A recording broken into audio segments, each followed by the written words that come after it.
let's talk about the playoffs. For those of you who are not huge sports fans, and again, if you have any question in the world, throw it in the chat.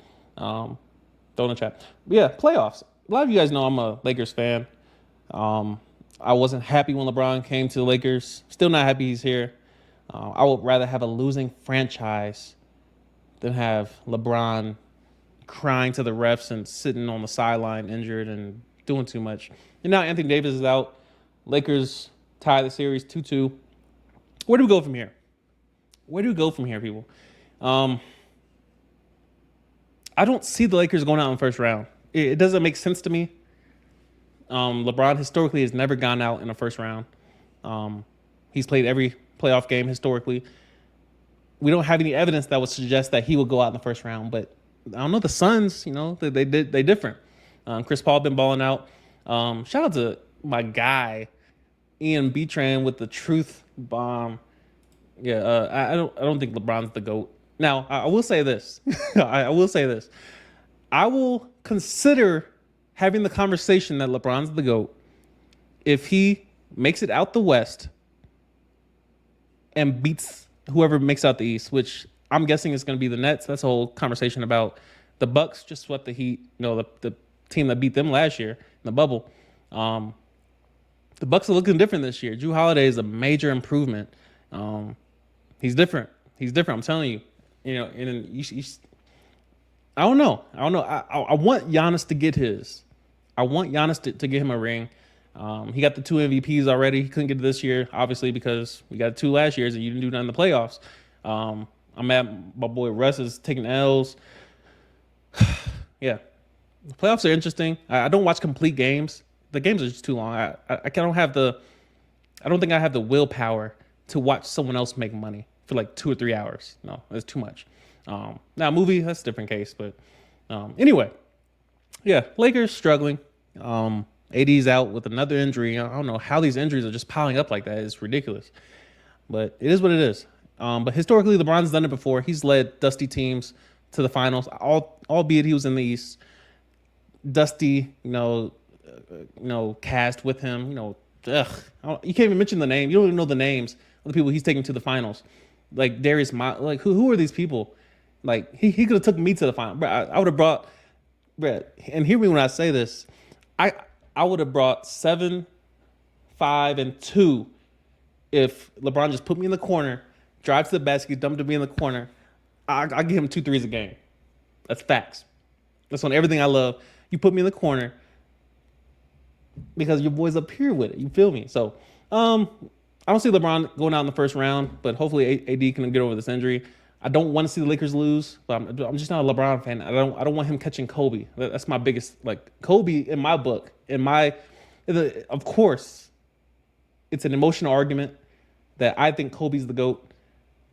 I don't have the stats to back it up. There are no stats that back it up that Kobe's the GOAT, but it's my emotional argument. It's the one time I get to be emotional. There's no rationality in it. There's no metrics behind it.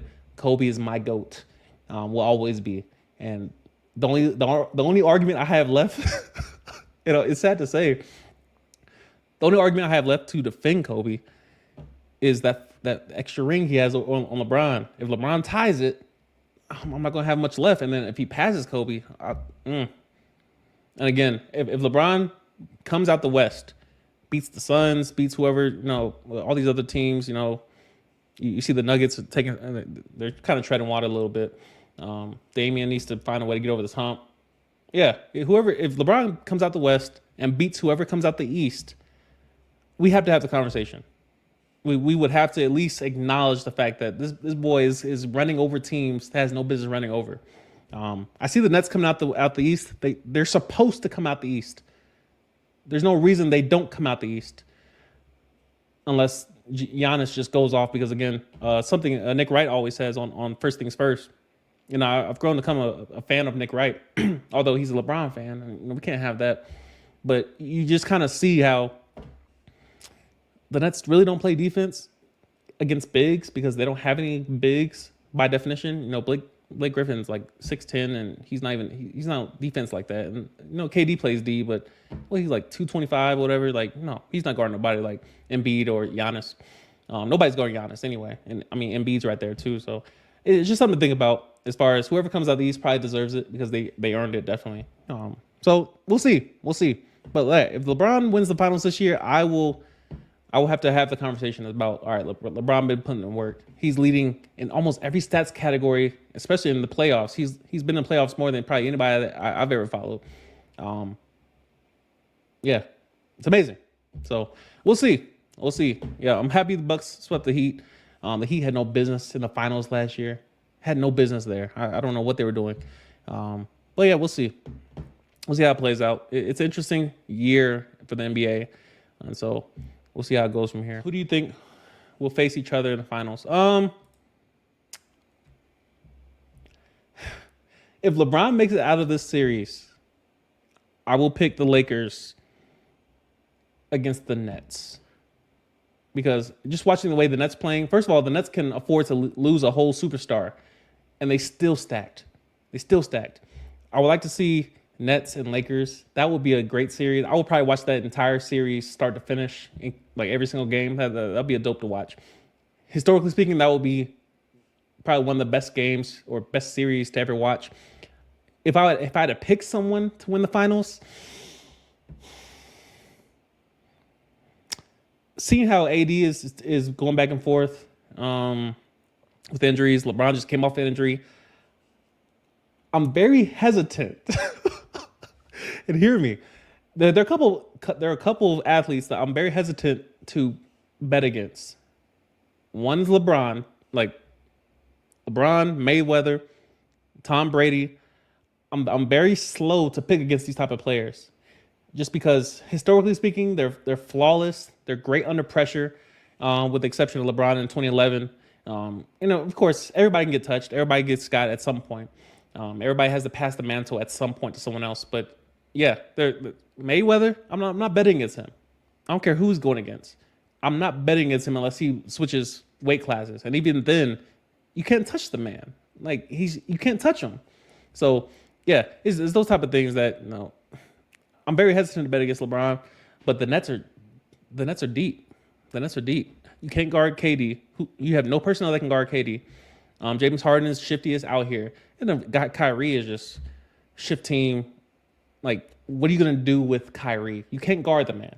Like, and it's something I always think about. Like, if I ever somehow miraculously made it to the NBA, it will be a rough. If the anxiety I dealt with in Alaska with my job as a resource advisor, imagine the anxiety of every single night in the NBA. You got one of the best point guards to ever play the game.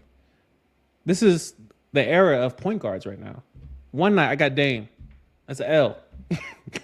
Whether or not I score or not, that's an L. I got to guard Dame all night. I got to pick him up at half court, if not a little bit before. Next night I got Steph. That's an L. Got to pick him at 94 feet. Next night I got Russ. What are you gonna do with Russ? Next night I got Kyrie. At 6'2", first of all, I got to get way faster than I am currently. And I mean, I have like no agility, no lateral speed, and barely any up north and south speed. I could not imagine having to guard somebody at my position. I can't guard nobody else. I can't guard a 2 or 3 or 4 or 5.